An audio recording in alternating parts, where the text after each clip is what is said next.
નમસ્કાર વિદ્યાર્થી મિત્રો, આપણે છે આજે ચેપ્ટર નંબર 4 માં વેપારી બેંકના છે ગૌણ કાર્યો વિશે ચર્ચા કરવાની છે. આગળના લેક્ચરમાં આપણે છે વેપારી બેંકના મુખ્ય કાર્ય જેની ચર્ચા કરી હતી. ચાલો એક વખત રિપીટ કરી લઈએ કે વેપારી બેંકના છે મુખ્ય કાર્યો કયા કયા હતા. તો પહેલું કયું હતું કે થાપણો સ્વીકારવી, પછી એના પાછા 3 પ્રકાર હતા. બચત ખાતું છે, ચાલુ ખાતું અને જ્યારે ફિક્સ ડિપોઝિટ. એમાં પણ બચત ખાતું છે એમાં રિકરિંગ ખાતાની થાપણો એનો પેટા પ્રકાર હતો. પછી ધિરાણોની સવલતો પૂરી પાડવી, ચૂકવણીઓ અને ઉપાડની સવલતો પૂરી પાડવી, શાક સર્જનની પ્રક્રિયા અને બેન્કિંગના આંતરવ્યવહાર, એટલે કે આંતરવ્યવહાર બેન્કિંગ છે કઈ રીતના કરવામાં આવે છે એનાથી મુખ્ય કાર્યો હતા, જે આપણે આગળના લેક્ચરમાં ડીપમાં ભણી ગયા. હવે આજે આપણે છે એના ગૌણ કાર્ય વિશે ચર્ચા કરવાની છે. કે મુખ્ય કાર્ય તો આપણે જોઈ લીધા કે એને થાપણો સ્વીકારે, આ બધા કાર્ય આપણને ખબર હતી કે લોન પણ આપે છે, આપણી થાપણો સ્વીકારે છે, એના બદલામાં આપણને વ્યાજ આપે છે, ઉપરાંત શાખ સર્જન કરે છે, એટલે કે આપણા જ નાણાંમાંથી છે એ નવા નાણાંનું સર્જન કરે છે. હવે એના ગૌણ કાર્ય કેવા છે, આપણને કેવી સુવિધાઓ મળે છે, એના વિશે આજે આપણે ચર્ચા કરીએ. તો જુઓ, પહેલું કાર્ય છે ગ્રાહકોના એજન્ટ તરીકે તથા ઉપયોગી સેવાઓ પૂરી પાડવાનું કાર્ય કરે છે. જો ગ્રાહકના એજન્ટ તરીકે એટલે કઈ રીતના કે આપણા નાણાં છે એ બેંક સાચવીને રાખે છે, બદલામાં આપણને શું આપે છે, વ્યાજ આપે છે ને. તો વ્યાજ આપે છે એટલે શું થયું કે ગ્રાહકોનું એજન્ટ તરીકેનું કાર્ય કરે છે, આપણને બધી સુવિધાઓ પૂરી પાડે છે. કાંઈક આપણને તકલીફ ઊભી થાય તો આપણે તરત બેંકે જઈ અને આપણી માહિતી પણ લઈ શકીએ છીએ આપણા એકાઉન્ટ વિશે, તો બધી માહિતી આપણને પૂરી પાડે છે. તો પહેલું કાર્ય આપણે જોઈએ કે બેંક તેના ગ્રાહકોને વિવિધ સેવાઓ પૂરી પાડે છે. આપણે જાણીએ છીએ દાખલા તરીકે એકબીજાથી અજાણ્યા આયાતકારો ને નિકાસકારોને શાખનું પ્રમાણપત્ર આપે છે. જો હવે આપણા ભારત દેશમાં છે આયાત નિકાસનું પ્રમાણ વધારે છે, આયાત નિકાસ થતી હોય બીજા દેશમાંથી કરતા હોય અને આપણા દેશમાંથી થતી હોય, તો આયાત નિકાસ થતું હોય એ માલના છે એ બધા પૈસા રોકડા આપવામાં આવતા નથી, એમાં શાખ ઉપર એટલે કે ઉધાર વ્યવહાર કરવામાં આવે. તો ત્યારે તે પ્રમાણપત્ર આપવામાં આવે છે. ઉધાર વ્યવહાર થતો હોય તો શાખનું પ્રમાણપત્ર, હવે એ વ્યક્તિ અજાણ્યો છે તો પણ આ બેંક છે એ સેવા પૂરી પાડે છે, આયાતકારો છે નિકાસકારોને ઉધાર વ્યવહાર માટે એક પ્રમાણપત્ર પણ પૂરું પાડે છે.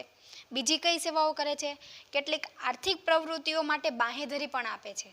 જો પોતે માથે પણ લે છે, લોન પણ આપે છે કે આર્થિક પ્રવૃત્તિ આપણે છે બિઝનેસ નવો શરૂ કરવો હોય તો આપણને પણ લોન મળે છે, ધંધાકીય લોન, આપણે જે આગળના ભાગમાં ભણી ગયા.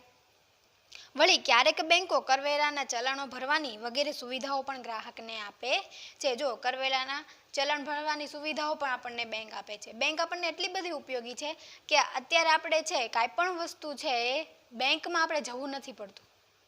મોબાઈલમાં છે બેંકે સુવિધા પૂરી પાડી દીધી છે કે તમે છે બેંક હવે મોબાઈલમાં સાથે લઈને ભરો છો, એવું થઈ ગયું છે. વળી ક્યારેક બેંકો ગ્રાહકની કિંમતી વસ્તુઓ જેવી કે દાગીના છે, મહત્વના ડોક્યુમેન્ટ વગેરે સાચવવા માટે બેંકો સેફ ડિપોઝિટ વોલ્ટની સુવિધા પણ પૂરી પાડે છે. જુઓ, હવે આપણે છે આપણા ઘરમાં જ દાગીના કે કિંમતી વસ્તુઓ જો સેફ ન હોય તો આપણે ક્યાં લોકરમાં મૂકીએ છીએ ને બેંકમાં, તો એને શું કહેવામાં આવે છે, સેફ ડિપોઝિટ વોલ્ટરની સુવિધા, એટલે કે લોકર. એ લોકરનું ભાડું વસૂલ કરે છે આપણી પાસેથી, પણ આપણી વસ્તુ ત્યાં શું છે સેફ પડી રહે છે. કે કિંમતી વસ્તુ આપણે ઘરમાં રાખી શકતા નથી, આપણે ઘરે હોય ન હોય ચોરી લૂંટફાટ એવી પ્રવૃત્તિ થાય એની કરતાં આપણે છે બેંકમાં છે આવી કિંમતી વસ્તુઓ મૂકતા હોય છે. તો આ સુવિધા બેંક પણ આપણી વસ્તુઓ સાચવી રાખે છે, આ સુવિધા પણ આપે છે.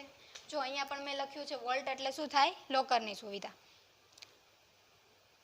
ખૂબ નાના કદની આર્થિક પ્રવૃત્તિઓ માટે અમુક વર્ગને ખૂબ નાના ધિરાણ પૂરા પાડે છે. જો માઇક્રો ફાઇનાન્સ પણ આપે છે, એટલે કે એવું નથી કે તમારે મોટું ધિરાણ લેવું હોય, મોટી લોન લેવી હોય તો જ તમને મળે. તમારે છે નાની લોન લેવી હોય 50,000 60,000ની તો પણ તમને છે બેંક લોન આપે જ છે, એટલે કે માઇક્રો ફાઇનાન્સ નાનું ધિરાણ પણ છે એ આપે છે. વ્યક્તિગત સોદાઓમાં ચૂકવણી બાબતે વિશ્વસનીય પૂરી પાડવા માટે બેંક ડ્રાફ્ટ તથા તો પે ઓર્ડરની સુવિધાઓ પણ પૂરી પાડે છે. જો લોકોને છે એ માહિતી, અમુક માહિતી છે એ પૂરી પાડે છે, એટલે વિશ્વસનીયતા પૂરી. આપણે લોન લીધી છે તો અમુક આપણે એની પાસે વસ્તુ છે ગીરવી રાખવાની હોય છે અને જેના બદલામાં આપણને છે બેંક શું આપે છે, ધિરાણ આપે છે. બેંક ડ્રાફ્ટ દ્વારા અથવા આપણી પાસે પૈસા નથી તો આપણે ડ્રાફ્ટ પણ મૂકી શકીએ છીએ. પે ઓર્ડરની સુવિધા આપણને પૂરી પાડે છે. તો ગ્રાહકના એજન્ટ તરીકેનું કાર્ય કરે છે ને, કે આપણને છે એ આયાતકારો નિકાસકારો, આપણે બીજા દેશમાંથી માલની આયાત કર્યો નિકાસ કર્યો હોય તો આપણે શું છે એનું શાખનું પ્રમાણપત્ર પણ બેંક આપે છે, કે ઉધાર માલની છે લેવડ દેવડ કરી છે એનું શાખનું પ્રમાણપત્ર પણ બેંક આપે છે. ઉપરાંત કરવેરાના ચલણો ભરવાની છૂટ આપે છે. ગ્રાહકની કિંમતી વસ્તુઓ છે એ સેલ્ફ ડિપોઝિટ વોલ્ટરમાં લોકરની સુવિધાનું ભાડું વસૂલ કરી અને આપણી વસ્તુઓ સાચવી રાખે છે. ઉપરાંત માઇક્રો ફાઇનાન્સની સુવિધા પણ આપણને પૂરી પાડે છે. તો આપણું એનું ગૌણ કાર્ય પહેલું શું હતું કે ગ્રાહકોના એજન્ટ તરીકે તથા ઉપયોગી સેવાઓ છે એ પૂરી પાડવાનું એનું કાર્ય છે. હવે આપણે એનું બીજું કાર્ય જોઈએ, બદલાતા સમય સાથે આધુનિક સેવાઓ પૂરી પાડવાનું કાર્ય. બદલાતા સમય એટલે કે આપણો આધુનિક સમય છે અત્યારે, તો અત્યારે આપણે છે બેંકે જવાની જરૂર પડતી નથી. બેંકનો ખ્યાલ અને કાર્ય પદ્ધતિ સમય સાથે સતત બદલાતી રહે છે. જુઓ, પહેલાં જે બેંક હતી એમાં કમ્પ્યુટર નહોતા, બધું હસ્તલેખિત કામ થતું હતું. આપણે કેમ અત્યારે એકાઉન્ટમાં જે નામું લખીએ છીએ, એકાઉન્ટના જે દાખલા ગણો છો એ રીતના પહેલાં એકાઉન્ટ લખવામાં આવતું હતું, એવી રીતના હિસાબ રાખવામાં આવતો હતો. આપણે છેલ્લે પાકા સરવૈયાના કેમ ટોટલ મેળવીએ છીએ એવી રીતના છે એમાં પણ એમ રાખવામાં આવતી હતી માહિતી. પણ હવે શું થઈ ગયું, બધી માહિતી કોણ રાખે છે? કમ્પ્યુટરે સ્થાન લઈ લીધું છે. બેન્કિંગ કાર્યોમાં સતત નવીનીકરણ થતું રહ્યું છે. આજના સમયમાં ચલણ કે ચેક વાપર્યા વગર બેંકના ખાતામાંથી કોઈ અન્ય બેંકના ગ્રાહકના ખાતામાં મિનિટોમાં જ નાણાં ટ્રાન્સફર થાય છે. જુઓ, આપણે છે પહેલાં એવું હતું, આવી બધી સુવિધા નહોતી તો બેંકે જઈ અને આપણે ચેક આપવો પડે અથવા તો કોઈને પૈસા આપવા હોય તો આપણે એક જ સ્લીપ ભરવી પડે, એવું બધું હવે નથી. હવે શું આપણને છે એ ઇલેક્ટ્રોનિક ટ્રાન્સફર મોબાઈલ દ્વારા તમે મિનિટોમાં જ તે એકથી બીજા ખાતામાં છે એ નાણાં ટ્રાન્સફર કરી શકો છો. તો એને શું કહેવાય છે? ઈ ટ્રાન્સફર, NEFT છે, એટલે કે નેશનલ ઇલેક્ટ્રોનિક ફંડ ટ્રાન્સફર. એટલે કે છે તમે મિનિટોમાં છે એક વ્યક્તિના ખાતામાંથી બીજા વ્યક્તિના ખાતામાં નાણાં પણ ટ્રાન્સફર કરી શકો. જો આનું નામ છે પૂછાય છે, NEFTનું ફૂલ ફોર્મ જણાવો તો નેશનલ ઇલેક્ટ્રોનિક ફંડ ટ્રાન્સફર. અને બીજી સુવિધા કઈ છે? RTGS, એટલે કે રિયલ ટાઈમ ગ્રોસ સેટલમેન્ટ. જો આ બંને સુવિધાઓ છે એ કોની ઉપર આધાર રાખે છે? કોર, એટલે કે સેન્ટ્રલાઇઝેશન ઓનલાઈન રિયલ ટાઈમ એક્સચેન્જ. આ બેન્કિંગને લીધે શક્ય બની છે. જો હવે આમાં શું હોય કે બધી બેન્કો હોય એની પાસે આપણા બધા જે ખાતા કોઈ પણ બેંકમાં ધરાવીએ છીએ એની માહિતી બેંક પાસે હોય છે. તો જ આપણે છે ને SBIથી દેના બેંકમાં નાણાં ટ્રાન્સફર કરવા હોય તો એ વ્યક્તિ પાસે આપણી માહિતી હોય તો આપણે નાણાં ટ્રાન્સફર કરી શકીએ. એટલે કે બધી બેંક પાસે છે આપણી માહિતી હોય છે, જેનાથી છે એ ઈ ટ્રાન્સફર છે એટલે કે ઇલેક્ટ્રોનિક ટ્રાન્સફર છે એ શક્ય બને છે. વળી ઇન્ટરનેટ બેન્કિંગ તથા મોબાઈલ ફોનમાં બેન્કિંગ એપ દ્વારા ગ્રાહક પોતાના ખાતાની બધી જ વિગતો કમ્પ્યુટર અથવા મોબાઈલ ફોન પર મેળવી શકે છે. તો એ જાણવી છે આપણે. અત્યારે છે તમારે તમારું બેલેન્સ જોવું હોય તો એ તમે મોબાઈલ દ્વારા છે એ જાણી શકો છો. તમારે છે બેંકે જવાની જરૂર નથી પડતી. ઇન્ટરનેટ બેન્કિંગની સુવિધા મળી ગઈ છે આપણને, જેનાથી છે આપણે હવે બેંકે જવાની જરૂર નથી રહી. અમુક એવી બેંક છે જેનાથી આપણે છે કોઈ પણ વસ્તુ છે એ પે પણ કરી શકીએ છીએ. ગૂગલ પે છે, પેટીએમ છે, વસ્તુઓ ખરીદી શકે છે અને ટિકિટો પણ બુક કરાવી શકે છે. જો અત્યારે આપણે છે દુનિયાના કોઈ પણ ખૂણેથી કાંઈ પણ વસ્તુ ગમતી હોય તો ત્યાં લેવા જવું નથી પડતું. આપણને વસ્તુ છે એ ઓર્ડર કરીએ તો ઘરે પણ આવી જાય છે. ટિકિટો બુક કરાવવી પડે છે. આપણે લાઇનમાં પહેલાં ઊભા રહેતા હતા, હવે લાઇનમાં ઊભા રહેવું પડતું. રેલવે છે, બસ છે, પછી ટ્રેન છે, કોઈ પણની ટિકિટ છે એ બુક કરાવી શકાય છે. પ્લેન છે. બેન્કો ડીમેટ ખાતાની પણ સગવડ પૂરી પાડે છે. જો એસપીમાં આપણે છે ડીમેટ એકાઉન્ટ ભણ્યા હતા કે શેર, બોન્ડ છે, ડિબેન્ચર છે, આવા માટે છે આપણું બેંકમાં છે કયું એકાઉન્ટ હોવું જોઈએ? ડીમેટ એકાઉન્ટ હોવું જોઈએ. એની સુવિધા આપણને બેંક આપે છે. અમુક ડિપોઝિટ રકમ છે આપણે એમાં જમા રાખવાની હોય છે. તો આવા બધા ખાતાઓ માટે પણ છે આપણને બેંક સુવિધાઓ પૂરી પાડે છે. ડીમેટ ખાતું એટલે કે શેર, ડિબેન્ચર, બોન્ડ, જામીનગીરીઓ વગેરેની ભૌતિક સ્વરૂપે ના સાચવવા પડે તે માટેનું ઇલેક્ટ્રોનિક ખાતું. જો ભૌતિક સ્વરૂપે તમારે એટલે કે તમારે છે કંઈ કાગળ કે દસ્તાવેજ છે એ કરીને સાચવવાના હોતા નથી. મોબાઈલમાં છે એ તમે એ સાચવી શકો છો. ઇલેક્ટ્રોનિક થયું કે હવે છે તમારે એ દસ્તાવેજ છે સાચવીને રાખવાના નથી, મોબાઈલમાં છે તમારી પાસે, એને ઇલેક્ટ્રોનિક દસ્તાવેજ કહેવાય છે. જેથી આવું ખાતું ધરાવનાર લોકો પોતાના શેર, ડિબેન્ચર, બોન્ડ વગેરે ઇલેક્ટ્રોનિક સ્વરૂપે સાચવી શકે છે. જો એને સાથે કાગળિયા લઈને ફરવાની જરૂર નથી. હવે મોબાઈલમાં જ આ બધી સુવિધા મળે છે. આપણે પણ અત્યારે જાણીએ છીએ અમુક જે આપણે ડોક્યુમેન્ટ છે આપણે મોબાઈલમાં સેવ કરીને રાખી શકીએ છીએ, ગમે ત્યારે પ્રિન્ટ પણ કાઢી શકીએ છીએ, પ્રિન્ટ કઢાવી શકીએ છીએ. તો આ શું થયું કે બેંકો આપણને ઘણી બધી અને આધુનિક આ પદ્ધતિમાં એટલે આધુનિક જમાનામાં છે આપણને ઘણી બધી સેવાઓ ઉપલબ્ધ થાય છે. તો આપણા છે ગૌણ કાર્યો ખાલી 2 જ છે અને જ્યારે જોઈએ આ મુખ્ય કાર્ય એના 5 છે. તો આ બંનેનો છે એક સાથે સવાલ પૂછાઈ શકે કે વેપારી બેંકના મુખ્ય કાર્ય અને ગૌણ કાર્ય જણાવો. 5 માર્કમાં છે, વારંવાર પૂછાતો હોય છે આ પ્રશ્ન. તો આના ગૌણ કાર્યમાં છે એ મુદ્દા વાઇઝ લખવાનું છે. પછીનું આપણે જોઈએ ભારતમાં વેપારી બેંકોનું અસ્તિત્વ. હવે વેપારી બેંક છે એ ક્યાંથી આવી, એનું અસ્તિત્વ કઈ રીતના થયું? ભારતમાં વેપારી બેંકો જાહેર તેમજ ખાનગી માલિકીની જોવા મળે છે. જો હવે વેપારી બેંક આપણે વિશે ભણ્યા, એના ગૌણ કાર્ય અને મુખ્ય કાર્ય વિશે ભણ્યા, એનું અસ્તિત્વ કઈ રીતના થયું, એની માલિકી કોની હોય, તો અમુક વેપારી બેંક એનું છે એ જાહેર માલિકી પણ હોય અને ખાનગી માલિકી હોય. હવે જાહેર અને ખાનગીમાં પણ તમને ખબર હશે, જાહેર એટલે કે સરકાર આધારિત હોય અને જ્યારે ખાનગી એટલે કે કોઈ વ્યક્તિગત માલિકી હોય છે. 1991ના આર્થિક પરિવર્તન પછી ખાનગી ક્ષેત્રમાં આંતરરાષ્ટ્રીય બેંકોનો પણ પ્રવેશ થયો. જો 1991ની આર્થિક નીતિ પછી શું થયું, આંતરરાષ્ટ્રીય બેંકો એટલે કે બીજી બેંકો પણ છે આપણા દેશમાં છે એ બેંક સ્થાપી શકે છે, રોકાણ કરી શકે છે. વળી ભારતમાં અસંગઠિત નાણાં બજારમાં બેંક જેવા કાર્ય કરતી પેઢીઓ પણ જોવા મળે છે અને સાથે સાથે સહકારી બેંકો પણ અસ્તિત્વમાં આવે છે. જો અસંગઠિત નાણાં બજાર એટલે શરાફી પેઢીઓ, આ શરાફી પેઢીઓ બેંક જેવું જ કાર્ય કરે કે તમે છે નાણાં, તમને તમારી કિંમતી વસ્તુ એની પાસે મૂકો તો તમને નાણાં પણ આપે છે, એટલે કે એક પ્રકારનું છે એ ધિરાણ આપે છે. પરંતુ વેપારી બેંક કાયદેસરના વ્યાખ્યા મુજબ બેન્કિંગના કાર્યો કરતી જે સંસ્થાઓ રિઝર્વ બેંક ઓફ ઇન્ડિયાના 1934ના ધારાની બીજી અનુસૂચિમાં પ્રવેશ પામી હોય તેને શિડ્યુલ બેંક તરીકે ઓળખવામાં આવે છે. જો પહેલી અનુસૂચિ અને બીજી અનુસૂચિ, બીજી અનુસૂચિમાં છે એ 1934 પછી રિઝર્વ બેંકના કાર્યો કરતી જે બેંકોને સ્થાન મળ્યું છે, વેપારી બેંકોને, અને જ્યારે પહેલી અનુસૂચિમાં કોને સ્થાન મળ્યું છે, સહકારી બેંકોને સ્થાન આપવામાં આવ્યું છે. તે ખરી બેંક છે. આવી બેંક રિઝર્વ બેંકના બધા જ નિયમો અને ધારાધોરણો લાગુ પડે. જો આપણે જાણીએ છીએ કે રિઝર્વ બેંક છે એ નીતિ નિયમો લાગુ પાડે છે, રેપો રેટ ઈ નક્કી કરે છે, રિવર્સ રેપો રેટ ઈ નક્કી કરે છે અને વ્યાજનો દર પણ એ જ નક્કી કરે છે. તો શિડ્યુલ બેંકનું છે આપણને ચાર્ટ આપેલો છે, વેપારી બેંકો અને સહકારી બેંકો. એ વિશે આપણે જોઈએ કે વેપારી બેંકો છે એમાં કેટલી બેંકોનો સમાવેશ થાય છે અને જ્યારે સહકારી બેંક છે તો એ સરકારના અધિનિયમો ઉપર આધારિત છે, એટલે કે આરબીઆઈ છે તો એ કેવી છે, દેશની સર્વોચ્ચ બેંક છે. તો એ બેંકમાં શું હોય કે એ બધા નીતિ નિયમો જે લાગુ પાડે છે, સહકારી બેંકમાં તો લાગુ પડે પણ સાથે સાથે વેપારી બેંકો જે પ્રાઇવેટ બેંકો છે એમાં પણ અમુક નીતિ નિયમો એને લાગુ પડતા હોય છે. આ બીજા શેડ્યુલમાં છે એ કોનો સમાવેશ થયો એ આપણને કીધું છે. પહેલી છે વેપારી બેંક અને બીજી છે સહકારી બેંક. હવે વેપારી બેંકમાં પહેલી બેંક છે જાહેર ક્ષેત્રની બેંક. હવે જાહેર ક્ષેત્રની બેંક એટલે કે જેના ઉપર છે એ સરકારનું અધિપત્ય હોય છે અને અડધું છે કોણ પ્રાઇવેટલાઇઝેશન હોય, એટલે કે પ્રાઇવેટનું અને સરકારી બંને છે એ પોતાનું અહીંયા અધિપત્ય ધરાવી શકે છે.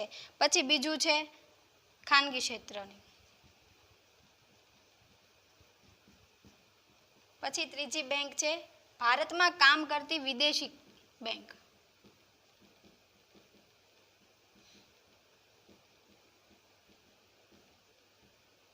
અને ચોથું છે પ્રાદેશિક ગ્રામીણ બેંક.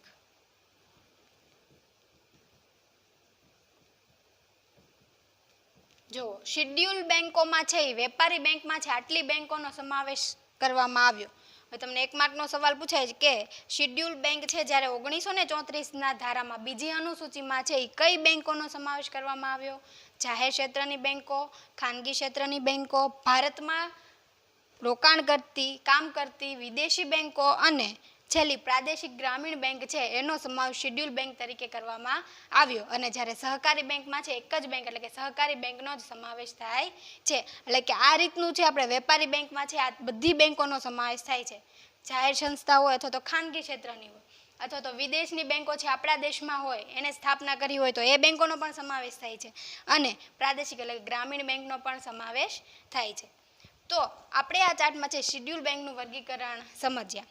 હવે આપણે જોવાની છે આરબીઆઈ, ભારતની મધ્યસ્થ બેંક છે કઈ છે, RBI reserve bank of India.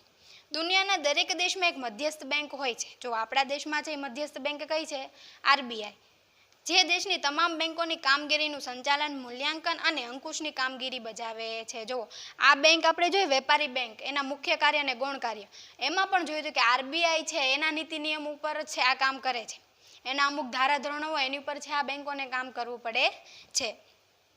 ઉપરાંત મધ્યસ્થ બેંક ગ્રાહકો તથા પ્રજાના હક અને હિતની જાળવણી કરવાની કામગીરી પણ બજાવે છે. જો બેંકમાં છે બેંક ફરજામાં જાય તો આરબીઆઈ છે એને શું છે લોન છે ધિરાણ સ્વરૂપે આવે છે અમુક ટૂંકા ગાળા સમય દરમિયાન, પછી પ્રજાના હક માટે કામ કરે છે. આપણને છે એ કોઈ પણ બેંકમાં જે આપણે પૈસા રોકાણ કર્યા અથવા તો પૈસા મૂક્યા હોય અને બેંક છે એ બંધ થઈ ગઈ હોય તો છે એ સહકારી હોય કે પ્રાઇવેટ તો પણ છે આપણે છે આરબીઆઈને જે રજૂઆત કરી શકીએ છીએ.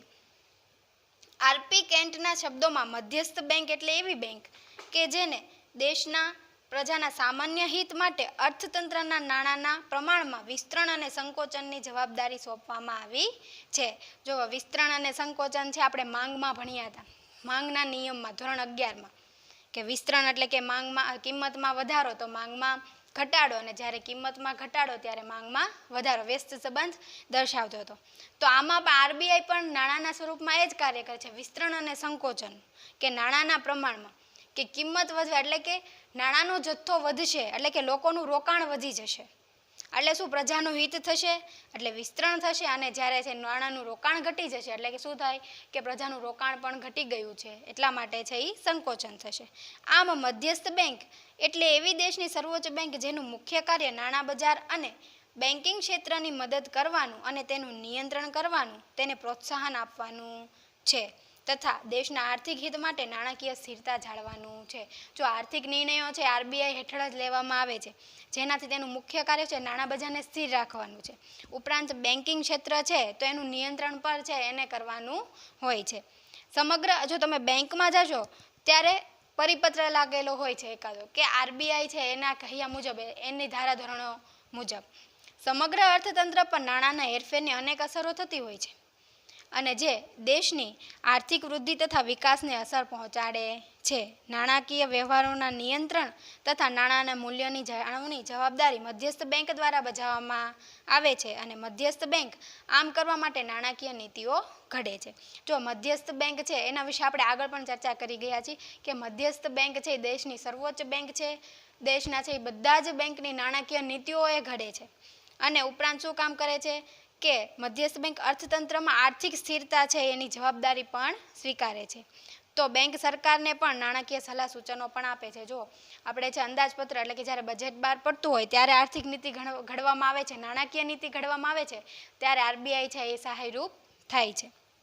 હવે ભારતીય રિઝર્વ બેંક છે એની સ્થાપના ક્યારે થઈ તો આ ખાસ યાદ રાખવાનું છે, આપણને બધાને ખબર છે મધ્યસ્થ bank reserve bank of India જે આરબીઆઈના નામથી ઓળખાય છે અને 1934ના રિઝર્વ બેંક ઓફ ઇન્ડિયાના ધારા મુજબ આરબીઆઈની સ્થાપના 1 એપ્રિલ 1935માં થઈ હતી. જો ખાસ યાદ રાખવાનું છે, આ એમસીક્યુ છે વારંવાર પૂછાય છે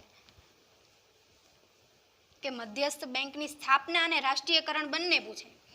સ્થાપના પૂછે તો રાષ્ટ્રીયકરણ ન પૂછે અને રાષ્ટ્રીયકરણ પૂછે તો સ્થાપના ન પૂછે. આપણી મધ્યસ્થ બેંક છે કઈ છે આરબીઆઈ, તેની સ્થાપના 1 એપ્રિલ 1934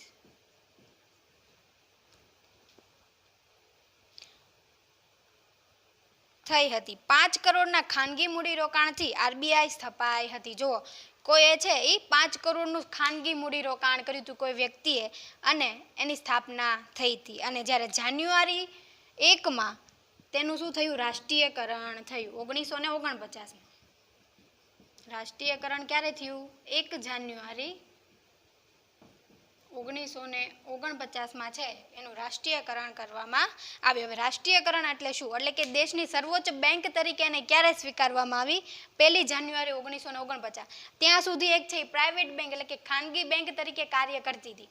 પછી છે એને રાષ્ટ્રીયકરણ ક્યારે એટલે કે આખા રાષ્ટ્રની એટલે કે દેશના છે સર્વોચ્ચ બેંક તરીકે એને પદ ક્યારે મળ્યું 1 જાન્યુઆરી 1949માં.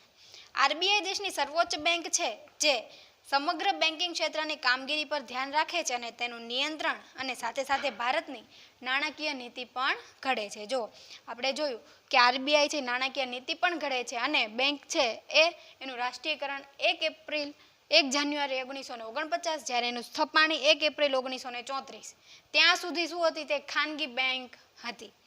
અને વિદ્યાર્થી મિત્રો આપણે રિઝર્વ બેંકના છે એ કાર્યો એ આગળના લેક્ચરમાં ભણીશું.